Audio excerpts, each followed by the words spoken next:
기치지 않게 쫙 펴서.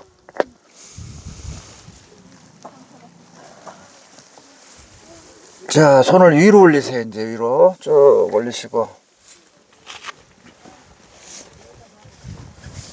고개도 살짝 돌려보시고요.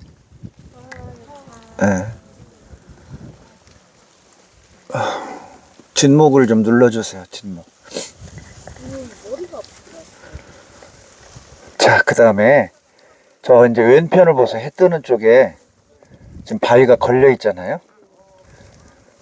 지금 해가 떠오르는 쪽에 바위의 맨 오른쪽 끝에 보세요. 위에 동그랗게 원반 하나 올려놓은 거 있죠. 대화되나요? 예. 신비롭죠. 그리고 좀 더 돌아보세요. 좌측으로 좀 돌아오면서 안내 표지판 있는데, 그 안에가 협곡이에요.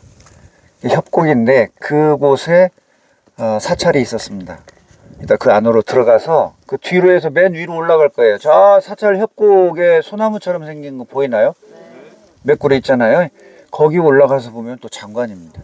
여기는 곳곳이 다 이런 절경을 이루고 있는데, 이제 저를 봐주시고요. 어찌 보면 우리 한다 선생님이 저에게 이쪽 일정, 저의 이제 작년에 암각화 조사로만 전문으로 왔고 이 코스는 해본 적이 없었단 말이에요. 그래서 4월에 이 여정대로 7박 8일의 여정을 약 5일에 달렸어요. 5박 6일이지만 사실은 6일은 그냥 온 거니까. 5일 동안 달리면서 사진 찍고 자료 준비하고 이 교재를 완성을 한 거니까 정신 없었죠. 그러면서 어떻게 내가 좋아하는 데만 잡아놓은 거예요, 한나선님. 네, 자연사 기행이잖아요, 일종에 보면. 그래서 여기 바가가자린 촐로, 바가라고 하는 것은 규모가 작다, 뭐 그런 의미래요. 가자리는 땅이에요. 네. 그 촐로는 바위를 말합니다. 그러니까 작은 땅에 어떤 이런 바위들. 근데 사실은 작은 게 아니에요. 우리 오쌤 어제 인공위성으로 보니까 엄청 넓어요. 그리고 이흐 가자린 촐로도 있답니다. 이흐는 큰, 웅대한, 위대한, 이흐 몽골 하면 위대한 몽골 이런 뜻. 이흐도 있다고 해요. 자, 그러면 이제 그 PDF 파일이 몇 쪽인지 모르겠는데 그 바가가자린 촐로에 대한 개념을 간단히 이 말씀을 드렸어요. 거기 책에. 그래서 이따가 그 볼로르트 동굴이라는 데를 또 가게 될 거고요. 자, 그 다음에 328쪽 교재를 가져온 사람은 아예 328쪽을 펴시면 됩니다. 없으신 분은 PDF 파일을 보시고요. 바닥을 한번 보세요. 바닥을 보면 야생화들도 많죠. 예, 우리가 그동안 달렸던 사막에서 보던 야생화와 여기 야생화는 좀 느낌이 달라요. 비슷한 것들이 대부분일 텐데 더 귀엽고 이뻐요. 거칠지 않고 그런 풍경입니다. 자, 그러면 내 발 앞에 있는 바위를 보면 특징을 한번 얘기해 봐요. 거기서 조금만 더 이쪽으로 오세요. 자, 이쪽으로 가까이 오셔서 이 바위 밑에 있는 것들을 한번 보세요.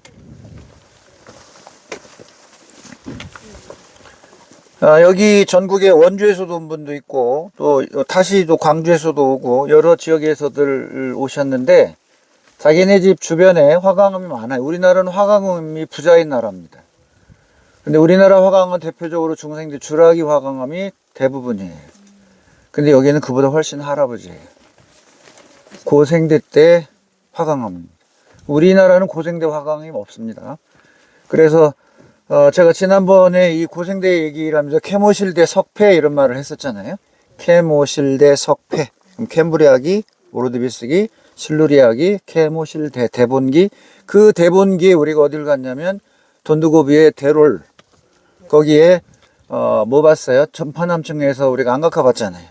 근데 그것이 이 고생대 대본기 거예요.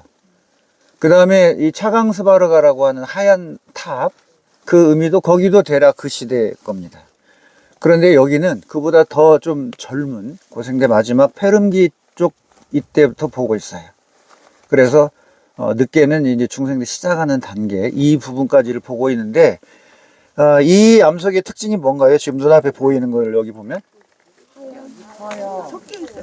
사각형 형태의 광물이 상당히 크게 박혀 있죠.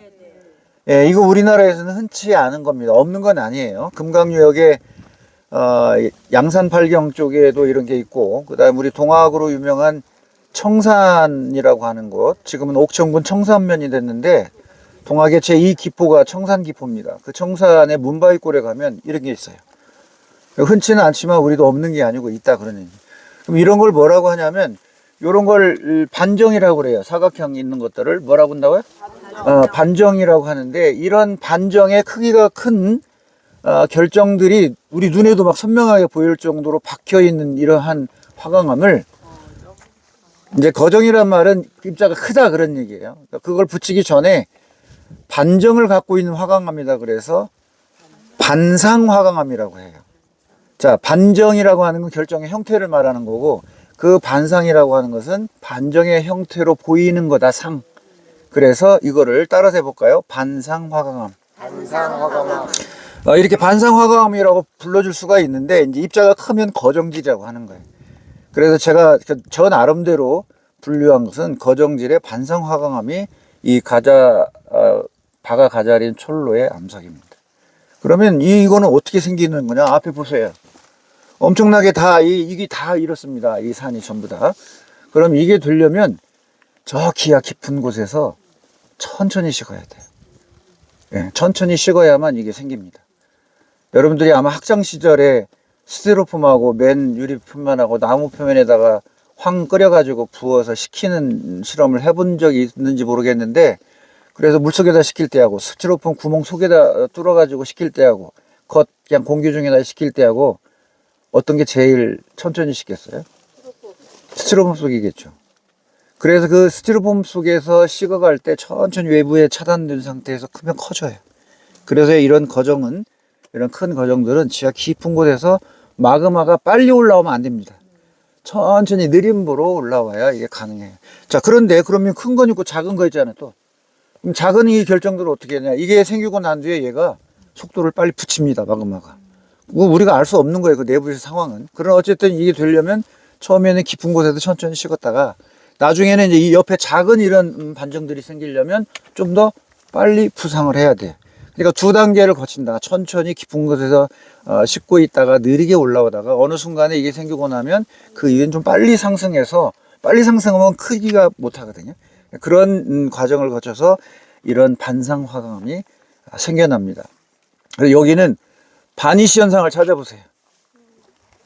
가까이 와서 보니까 이런 것들은 이제 지유류에서 이런 떼낀 거고 우리가 그동안에 봤던 그런 사막바니시 현상이 없죠. 네. 흔적이 아예 없다고 할 수는 없지만 없는 편입니다.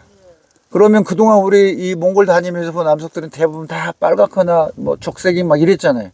어떤 암석이든지 간에 표면은 다 사막바니시가 돼서. 근데 여기가 이렇게 됐다는 얘기는 비교적 습기가 그쪽 지역보다 있다는 뜻입니다. 그래야 그 건조한 환경이 완전히 건조가 돼야 사막바니시가 생긴단 말이에요. 그런데 흘러내리거나 이러면 생기면서 사라지는 거잖아요. 그러니까 그러한 기후변화를 같은 고비지만 미세한 어떤 차이가 있는 걸로 인해서 여기는 사막바니시 현상이 없는 건 아니고요. 저쪽을 보세요. 저기 보면 약간 불그스름한 부분 보이죠? 저 부분은 진행이 되고 있는 것 같습니다. 자, 그 다음에 이제 여기에 두 특징이 저거를 한번 보겠습니다. 이쪽 거. 아주 진짜 아름답죠? 네. 누가 조성해 놓은 것 같아요. 예, 누가 조성해 놓은 것처럼 저렇게, 그리고 높이도 거의 균질해요. 누가 갖다 쌓아놓은 것 같다, 억시로처럼. 이런 거를 우리가 판상절리라고 그래요. 다 같이 판상절리. 판처럼 얇게 뜯어지는 걸 말합니다. 화강암은 지하 깊은 곳에서 생겼다가 이렇게 우리 눈에 보인다는 얘기는 반드시 어떤 작용이 있다? 용기작용이 있는 거예요. 그럼 용기작용이 있다는 얘기는 물리적 변화가 생긴다는 뜻입니다. 뭐가? 압력이 제거가 되는 거예요. 저 밑에서 엄청난 압력의 이 지각의 압력을 받고 눌려 있다가 얘가 윤기에 오면 그게 사라지는 거잖아요. 그러면 이 내부에 이 결정들의 변화가 옵니다. 그렇게 하면서 얘가 뜨게 돼요. 뜨면서 이 일정한 간격으로 지금 잘라지고 있죠. 일정한 간격으로. 그 두께도 거의 재보면 비슷비슷합니다. 이렇게 되면은 주로 뭐냐면 위에서 눌렀던 힘에 상부 압력이 제거될 때는 저기 수평전리가 발달해요. 반대로 수직전리도 생깁니다. 이 수직전리가 이게 같이 있다고 하면 저 부분은 이제 이 수직전리라고 우리가 볼 수도 있겠지만 선이 그어졌잖아요. 그럼 이런 거는 이제 양옆에서 변화가 생겨야 됩니다. 끌어당긴다거나 압축해서 오다거나. 그래서 내일 테렐지 국립공원에 가면 거기는 이거하고 다릅니다. 제가 여기 보고 가서 테렐지 갔는데 한눈에 다른 거예요. 그래서 챗GPT와 대화를 많이 했습니다. 어쨌든 간에 이렇게 판상전리가 생긴다고 하는 것은 고생대 폐렴기 이후에 형성된 이후에 융기해 가지고 올라오면서 상부의 압력이 제거가 되니까 내부에 이 결정들이나 광물들에 응축되어 있는 것들이 변형이 오게 되고, 그리고 하부는 지각 밑에 붙들려 있기 때문에 그러면 이제 전체적으로 압력이 변화하는 거니까 얘가 퍼석퍼석해서 갈아줘야 될 텐데 그러진 않습니다. 그러지 않고 마치 제주도에 우리 주상절리 아시죠? 그 주상절리가 다각형으로 되거든요. 뭐 삼각형이든 오각형이든 여러 형태로 되는데 걔들도 액체였다가 식으면서 부피가 줄어들거든요. 그 줄어든 만큼 공간을 쪼개서 놔야 돼요. 근데 위에서부터 건단 말이에요. 얘는 이제 위에서 누르는 압력이 제거돼서 이렇게 퍼석퍼석 떨어져서 이것들이 저 뒤를 볼까요? 보면 마치 화강암의 이 승탑처럼 보이잖아요. 그리고 맨 어떤 걸 보면 마치 머리 위에 올려놓은 것이 부처님의 얼굴처럼 돼서 바위 하나가 하나의 불상처럼 보이는 그런 착각을 또 일으키게 됩니다. 자, 이곳 바가가자진 촐로의 이 전체 이 넓은 영역에는 대략 고생대 폐렴기 이후로 보고 있는 화성활동에 의해서 생긴 반상 화강암의 큰 결정들로 이어진 반상 화강암의 특징을 살펴보았습니다. 자, 이제 사원 초이르 사원토로 가도록 하겠습니다.